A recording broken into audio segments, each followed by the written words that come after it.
প্রার্থনা কেন প্রার্থনা গুরুত্বপূর্ণ? একজন বিশ্বাসীর জীবনে কেন প্রার্থনা গুরুত্বপূর্ণ? কারণ যিশু যখন গেতসেমানি বাগানে সেই প্রেয়ারের সময় ছিল, তার শিষ্যদের ছেড়ে যখন প্রার্থনা করছিল, তিনি ফিরে এসে যখন দেখলো তারা ঘুমাচ্ছে, তাদেরকে তিনি বলেছিলেন জেগে থাকো, প্রার্থনা করো যেন পরীক্ষায় না পড়ো। একজন বিশ্বাসী প্রার্থনা জীবন থাকা প্রয়োজন। আমাদের প্রার্থনাশীল জীবন না থাকার দরুন বহুবার আমরা আমাদের ধার্মিকতা থেকে পড়ে যাই। প্রার্থনা গুরুত্বপূর্ণ কারণ এটি আমাদের যিশুর সঙ্গে সম্পর্ক গঠন করায়, যিশুর মতন করায়। আমরা যিশুর মতন হয়ে উঠি কারণ আমরা যারা আজকের বিশ্বাসী, আমরা সত্যিকারের যদি কাউকে ফলো করি সেটা হচ্ছে প্রভু যিশু। আমরা তাকে অনুসরণ করি, তিনি পথ সত্য জীবন। খ্রিস্ট ভাই বোন, এই বিষয়টা একজন বিশ্বাসী কিন্তু ভুলে যায়। সে মনে করে যে রবিবারের প্রার্থনায় যথেষ্ট, তার ব্যক্তিগত জীবনের প্রার্থনাশীল জীবন যে কমে যাচ্ছে, ঈশ্বরের সঙ্গে তার যে সম্পর্ক ধীরে ধীরে শেষ হচ্ছে, একজন বিশ্বাসী এটাকে মেনে নিতে পারে না আর তার দুর্বলতার জীবন শুরু হয়ে যায়। একজন বিশ্বাসী হিসাবে আমাদের প্রত্যেককে জেনে রাখা দরকার আমাদের প্রার্থনার বৃদ্ধি হওয়া প্রয়োজন। হালেলুয়া, আমাদের প্রার্থনা বৃদ্ধি হওয়ার প্রয়োজন। আমি আজকে আপনাদের কিছু বিষয় দেখাবো যে প্রার্থনায় থাকা আমাদের জন্য কতটা গুরুত্বপূর্ণ।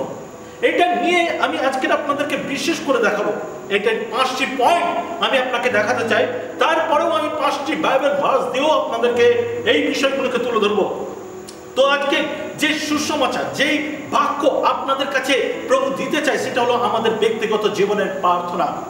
খ্রিস্টতে ভাই বোন, প্রথম পয়েন্ট, প্রার্থনা আমাদের আরো বেশি যিশুর মতো করে দেখায় বা পূর্ণ করে, যিশুর মতো করে দেখায় বা প্রার্থনা যিশুর কাছে আমাদেরকে আরো গুরুত্বপূর্ণ করে তোলে। যদি দেখি আমরা লুক 6 অধ্যায় তার 12 পদ বলছে, সেই সময় তিনি একদা প্রার্থনা করণার্থে বাইর হইয়া পর্বতে গেলেন আর ঈশ্বরের নিকটে প্রার্থনা করিতে করিতে সমস্ত রাত্রি যাপন করিলেন। এটা কিন্তু প্রথমবার নয় বা এটাই বাইবেলের একটা ভার্স নয়। যিশুর জীবনের পরিচর্যার ক্ষেত্রে তিনি বেশিরভাগ সময় প্রার্থনায় কাটাতেন। লেখা রয়েছে তিনি যখনই পারতেন একাকী চলে যেতেন, তিনি প্রার্থনায় সময় কাটাতেন। তিনি যখন শিষ্য নির্ণয় করছিলেন তিনি সারা রাত্রি প্রার্থনায় ছিলেন। তিনি বেশিরভাগ সময় বড় বড় কার্য করার আগে তার জীবনে প্রার্থনা থাকে। প্রার্থনা আপনার জীবনকে ঈশ্বরের সঙ্গে এমনভাবে সম্পর্ক গঠন করায় যে আপনি আপনার জীবনের প্রত্যেকটা পদক্ষেপে সেই প্রার্থনাকে আপনি ইউজ করতে পারেন বা দেখতে পারেন যে সেই প্রার্থনা আপনাকে কতটা শক্তিশালী করছে। যদি দেখি আমরা মথি তার 19 অধ্যায় 13 থেকে 14, সেখানে বলছে তখন কতগুলি শিশু তাহার নিকটে আনিত হইল, যেন তিনি তাহাদের উপরে হস্তার্পণ করেন ও প্রার্থনা করেন। তাহাতে শিষ্যরা তাহাদিগকে ভর্ৎসনা করিলেন। কিন্তু যিশু কহিলেন, শিশুদিওকে আমার নিকটে আসিতে দাও, কারণ বারণ করিও না, কেননা স্বর্গরাজ্য এই মতন লোকেদেরই মতন। হালেলুয়া। আপনি কি বুঝতে পারছেন এই বাক্যের মেন গুরুত্বপূর্ণ বিষয়? প্রার্থনা, আপনি যখন প্রার্থনা করেন আপনার হৃদয় শিশুদের মতন হয়ে যায়। আপনার জীবনের পরিবর্তন, মন্দতা আস্তে আস্তে সরতে শুরু করে। প্রার্থনা আপনাকে আসলে পবিত্রকৃত করে, ঈশ্বরের যোগ্য করে। বাইবেল বলে তোমরা আমার দেহের, তোমাদের দেহ আমার মন্দির। সো এই মন্দিরকে যদি প্রকৃত মন্দির করতে চায়, এই মন্দিরে যদি প্রকৃত ঈশ্বর পুত্রকে বসাতে চায় বা ঈশ্বরের গৃহ করতে চায়, তাহলে আমাদের ব্যক্তিগত প্রার্থনা আরো বৃদ্ধি পাওয়া উচিত। একজন বিশ্বাস হিসাবে আপনার জীবনে প্রতিনিয়ত প্রার্থনা থাকার প্রয়োজন আছে। আর এইটা গুরুত্বপূর্ণ বিষয়, আমরা এটাকে ইগনোর করতে পারি না, আমরা এটাকে বাদ দিতে পারি না আমাদের লাইফ থেকে। এটা খুব গুরুত্বপূর্ণ। দ্বিতীয় পয়েন্ট, প্রার্থনা আমাদের কাছে ঈশ্বরের হৃদয়কে প্রকাশ করে। যখন আমরা প্রার্থনা করি, ঈশ্বরের হৃদয় কতটা পবিত্র, নম্র এবং কতটা আমাদের জন্য প্রেম রয়েছে, সেই হৃদয়কে তিনি প্রকাশ করে। যদি যোহন তার 17-21 পদ দেখি, সেখানে বলছে যেন তাহারা সকলে এক হয়, পিতা যেমন তুমি আমাতে আমি তোমাতে, তেমনি তাহারাও যেন আমাদিগতে থাকে, যেন জগৎ বিশ্বাস করেছে তুমি আমাকে প্রেরণ করিয়াছ। ঈশ্বরের বড় পরিকল্পনা ঈশ্বরের সঙ্গে আমাদের যে সম্পর্ক, ঈশ্বরের মধ্যে নিজেকে তৈরি করা, ঈশ্বরের প্রতিমূর্তি হওয়া, ঈশ্বরের আচার ব্যবহার, এই সমস্ত কিছু আমাদের জীবনে আসে প্রার্থনার দরুন। দেখবেন ভালো ভালো কথা অনেকে বলতে পারে, অনেক ভালো ভালো কথা বলতে পারে, কিন্তু তার চরিত্র, তার ব্যবহার বুঝিয়ে দেয় যে সে ঈশ্বরের সঙ্গে জীবনযাপন করে না। অনেকে অনেক বড় কথা বলতে পারে, বাক্য দিয়ে তুলে অনেক কিছু বলা যায়, কিন্তু নিজের জীবনে রিয়েলাইজ করা যায় না। ফর এক্সাম্পল, আমি আপনাদেরকে একটা ছোট্ট আমার লাইফের ঘটনা বলি। আমি ইউটিউবে বা আমার ফেসবুকে অনেক রিলস চাই, আর যখন দেখি কেউ তাতে কমেন্ট করে আমাকে বলার চেষ্টা করে যে এটা ভালো নয়, এটা গুরুত্ব নয়, এবং যখন শেয়ার করে, সেগুলো শেয়ার করে অনেকে লেখে, এবং অনেক প্রচারকের ভিডিও নিয়ে তারা শেয়ার করে লেখে ইনি সঠিক প্রচার করছে না, এরা ব্যবসা খুলছে, বা নানা রকম কথা বলে। তখন আমার মাইন্ডে একটা জিনিস আসে, আচ্ছা শিশুর মতো যদি সরল হতো, এদের হৃদয় যদি প্রার্থনাশীল জীবন হতো, তাহলে কিন্তু এরা কোনোদিনই সোশ্যাল মিডিয়াতে কাউকে কমেন্ট করতো না, বা তাকে নিয়ে কোনোভাবে ব্যবহার করতো না, চারিদিকে ছড়াতো না। সে প্রথম যেটা করতো, ঈশ্বরের রাজ্যের জন্য করতো। সে কি করতো, সেই পাস্টার বা সেই পুরোহিতের সঙ্গে পার্সোনালি কন্ট্যাক্ট করে বলতো, পাস্টার এটা সঠিক সুসমাচার নয়, বা আমার বুঝতে ভুল হয়েছে, আপনি কি আমার সঙ্গে দেখা করবেন, আমি কি আপনার সঙ্গে কথা বলে বিষয়টাকে বুঝে নিতে চাই পারবো, আমি জানতে চাই এটা কি ব্যাপার। আর যদি সত্যিকারে তার হৃদয় ঈশ্বরের জন্য ক্ষুদিত, ঈশ্বরের রাজ্য বিস্তার করার পরিকল্পনা থাকতো, তাহলে সে কিন্তু সঠিকভাবে বাক্যটাকে কিভাবে আবার নতুন করে দেওয়া যায়। কারণ বাইবেল বলে শস্য প্রচুর, কার্যকারী লোক কম। কিন্তু আপনি চিন্তা করুন, যারা প্রার্থনাশীল জীবন নেই, যাদের সম্পর্ক ঈশ্বরের সঙ্গে নেই, যারা ভালো ভালো কথা বলতে পারে, তারা কিন্তু সোশ্যাল মিডিয়ায় দেয়, কারণ তারা প্রমাণ করতে চায় আই এম দ্য বেস্ট। যত প্রচারক আছে এটা কিচ্ছু পারে না, আমি বাইবেল সম্বন্ধে অনেক জানি, আমি স্বর্গ থেকে নামা পড়ি বা স্বর্গদূত, এরা এটাকে প্রুভ করতে চায় লোকেদের, সোশ্যাল মিডিয়াতে লোকেদের বলার চেষ্টা করে আমার কাছে এসো। আমি এতদিন ধরে মাথা ঢুকছি চার্চে, বা চার্চে যা কিছু করছি, আমার চার্চে লোক হয় না, তাই আমি সোশ্যাল মিডিয়াতে বোঝাবার চেষ্টা করছি আমি এদের থেকে বেশি জানি, তোমরা আমার কাছে এসো। এইভাবে তারা নিজেদেরকে প্রমাণ করার চেষ্টা করে। কিন্তু যিশু বলছে তিনি ঈশ্বরের রাজ্য প্রকাশ করতে এসেছেন। আর তিনি কিভাবে করতেন না, তারা তার ব্যক্তিগত সম্পর্ক ঈশ্বরের সঙ্গে ছিল, তার জীবনের নম্রতা ছিল, তার জীবনের সুসমাচার প্রচারের উদ্যোগ ছিল। এই সমস্ত শিশুভাব, মনোভাব, এই সমস্ত প্রকৃত পদক্ষেপ প্রার্থনাশীল জীবনের মাধ্যমে আসে। হালেলুয়া। আমাকে একজন পাস্টার বলেছিল যে পাস্টার আপনার চার্চে যে হিলিং হয়, প্রেয়ার হয়, সুস্থ হয়, আপনি যে দেখান, আপনার জীবনে কিন্তু পরীক্ষা নেমে আসছে, আপনি কিন্তু বিচারে দাঁড়াবেন। আমি তাকে একটা কথা বলেছিলাম, ব্রাদার আপনি যদি সত্যি ভালো লোক হতেন, আর সত্যি যদি ঈশ্বরের বাক্যের জন্য পিপাসিত হতেন বা ক্ষুধিত হতেন, তাহলে বিচার করতেন না, কারণ বিচার করার অধিকার কারণ নেই। আপনি আমার দোষ ধরে বিচার করে দিয়েছেন, আপনি আমাকে যাচাই করলেন না পর্যন্ত, আপনি জানার চেষ্টা করলেন না। দেখবেন যারা এইরকম মনোভাব নিয়ে জীবনযাপন করছে, তাদের পার্সোনাল ব্যক্তিগত জীবন ঈশ্বরের সঙ্গে নেই, আর এই কারণে বহু লোক বিশ্বাসে পড়ে যাচ্ছে। আমি আজকে অনেক গুরুত্বপূর্ণ কথা নিয়ে আমি তুলে ধরে বলছি, কারণ আমার মনে হয় আমাদের যারা বিশ্বাসী তাদের সচেতন হওয়া উচিত, ঈশ্বরের বাক্য দ্বারা সচেতন হওয়া উচিত। বাক্য কি বলে সেইভাবে সচেতন হওয়া উচিত। কে বলছে আমি বাক্য বেশি জানি তাতে নয়, বাইবেল কি বলছে তাতে আমাদের বিশ্বাস করা উচিত। হালেলুয়া। বাইবেলের বাক্যতে স্থির থাকা উচিত। মানুষ মশলা লাগিয়ে কথা বলতে ভালো পারে। আপনি জানেন শয়তানও বাইবেলের বাক্যকে ইউজ করেছিল। লেখা আছে তুমি যদি পাথরকে বলো রুটি হতে, রুটি হয়ে যাবে। আর যিশু সেই বাক্যকে ইউজ করে বলেছিল, লেখা আছে মনুষ্য কেবল রুটিতে বাঁচে না, কিন্তু ঈশ্বরের মুখ হইতে নির্গত প্রত্যেকটি বাক্যে বাঁচে। হালেলুয়া। আজকের খ্রিস্টান ভাই বোন, আমাদের শিশু স্বরূপ হৃদয় হওয়া উচিত, আর এবং ঈশ্বরের এবং যিশুর সঙ্গে আমাদের হৃদয় যেন এক হয়, যাতে প্রকৃতভাবে লোকেরা আমাদেরকে দেখে বুঝতে পারে যে খ্রিস্টকে প্রেরণ করা হয়েছে। হালেলুয়া। 3 নম্বর পয়েন্ট, প্রার্থনা ঈশ্বরের জ্ঞান প্রকাশ করে। প্রার্থনা এমন একটা বিষয় যেখানে ঈশ্বরের জ্ঞান আপনার জীবনে প্রকাশ করে। আপনি জাগতিকভাবে সমস্ত কিছু দেখার চেষ্টা করেন একজন বিশ্বাসী হয়ে, ঈশ্বরীয় জ্ঞানের অভাবে আপনি ঈশ্বরের পরিকল্পনাকে দেখতে পান না। কিন্তু খ্রিস্টীয় ভাই বোন, প্রার্থনাশীল জীবন ঈশ্বরের জ্ঞানকে খুলে দেয়। ঐশ্বরিক জ্ঞান আপনার জীবনে আসে, কারণ তার কাছে সেই জ্ঞান আছে। যদি দেখি যাকোব তার 1:5 সেখানে বলছে, যদি তোমাদের কারোর জ্ঞানের অভাব হয় তবে সে ঈশ্বরের কাছে যাচনা করুক, তিনি সকলকে অকাতরে দিয়া থাকেন, তিরস্কার করেন না, তাহাকে দত্ত হইবে। হালেলুয়া। আপনার জ্ঞানের অভাব হলে, আপনি যদি মনে করছেন আপনি প্রকৃতভাবে আপনার জীবন যাত্রা চালাতে পারছেন না, আপনি সর্বক্ষেত্রে পড়ে যাচ্ছেন, আপনার কি প্রার্থনাশীল জীবন আছে? আমি বারবার এটা রিপিট করছি, আপনার প্রার্থনাশীল জীবন। খ্রিস্টীয় ভাই বোন, বুঝতে হবে আমরা কিছু রুলস করে নিই, আমরা কিছু নিয়ম করে নিই।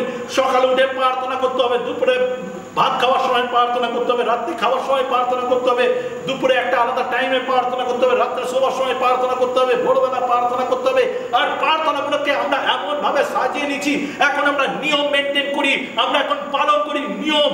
আমাদের সঙ্গে ঈশ্বরের কোনো সম্পর্ক নেই, আমরা শুধু মন্ত্রের মতন বলে যাই, আমরা শুধু রিডিং এর মতন পড়ে যাই, যেন মনে হচ্ছে যে এটা আমাকে বলতে হয় বলছি। কিন্তু আসলে প্রার্থনা ঈশ্বরের সঙ্গে সম্পর্ক, ঈশ্বরের সঙ্গে কথা বলা, ঈশ্বরের সঙ্গে সময় কাটানো। যেই বিষয়টা আমরা রিয়েলাইজ করি না বলে আমরা আমাদের জীবনকে সিম্পলি একটা বিলিভার নাম করে পরিচর্যা করি, কিন্তু আদৌ আমাদের সঙ্গে ঈশ্বরের সম্পর্ক যে ভাঙছে সেই দিকে আমরা দৃষ্টিপাত করি না। আজ আপনাকে এটা বুঝতে হবে ঈশ্বরীয় জ্ঞান কতটা প্রয়োজন, ঈশ্বরীয় জ্ঞান কতটা প্রয়োজন, ঈশ্বরীয় জ্ঞান আপনাকে কতটা মজবুত করে, ঈশ্বরীয় জ্ঞান আপনাকে কতটা সতেজ করে। আর এটা পেতে গেলে আপনাকে প্রার্থনা, প্রকৃত প্রার্থনায় সময় কাটানোর প্রয়োজন আছে। আপনার জীবন সেই প্রার্থনার সঙ্গে যুক্ত হবে যেখানে ঈশ্বরের সঙ্গে আপনার কথোপকথন, গমনাগমন, এমন পরিচর্যা, প্রার্থনা আপনাকে শুরু করতে হবে। আজকের আমি 4 নম্বর পয়েন্টে যেটা দেখাবো, 5টি পয়েন্ট আমি আপনাকে দেখাবো প্রার্থনার বিষয় এবং বাইবেল ভার্স দিয়ে। প্রথম পয়েন্ট, প্রার্থনা আমাদেরকে মনোযোগ বা দৃষ্টিকে পরিবর্তন করে।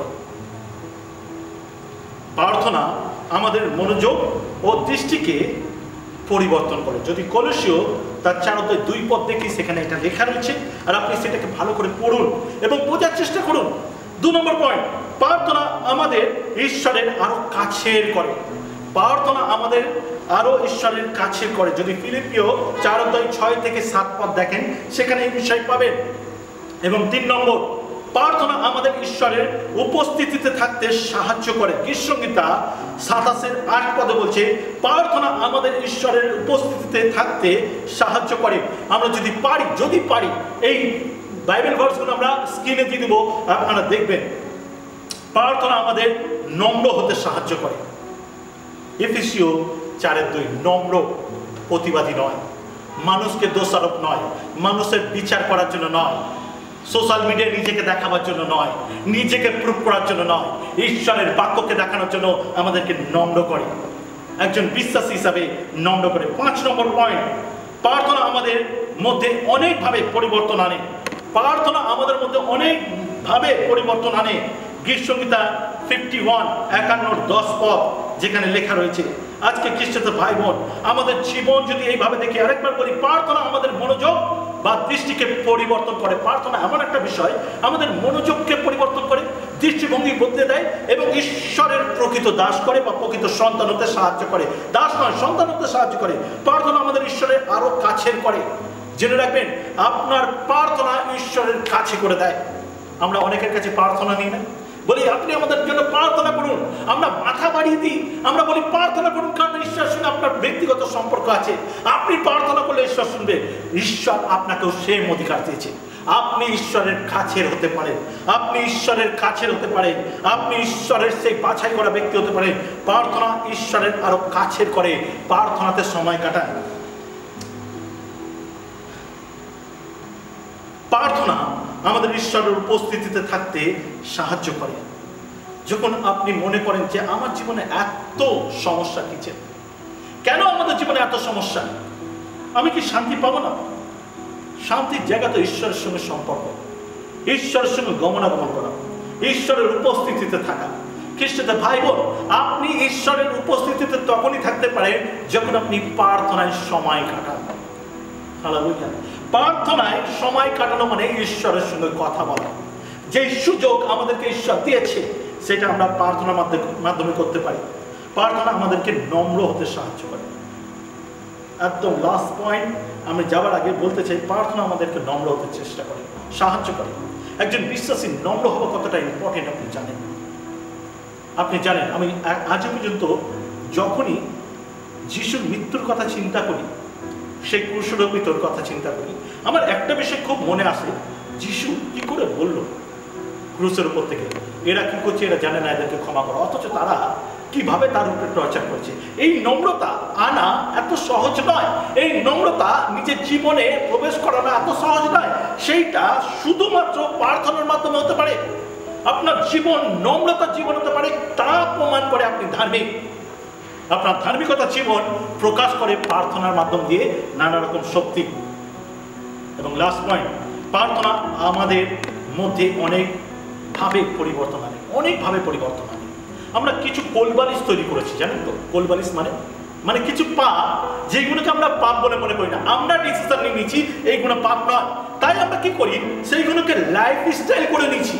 সেইগুলোকে আমরা করি লোকের চোখে ধুলো দিয়ে, লোককে লুকিয়ে, কিন্তু ভুলে যাই ঈশ্বরের কাছে কোনো কিছু লুকানো যায় না। আর তাই আমরা সেটাকে নিয়ে চলি, আর কোনোভাবে পরিবর্তন করতে পারি না। কখনো রিয়েলাইজ হয় কিছুক্ষণের জন্য, কিন্তু আমরা পরিবর্তন করতে চাই না, সেটাকে আমরা মানানসই করে নিচ্ছি।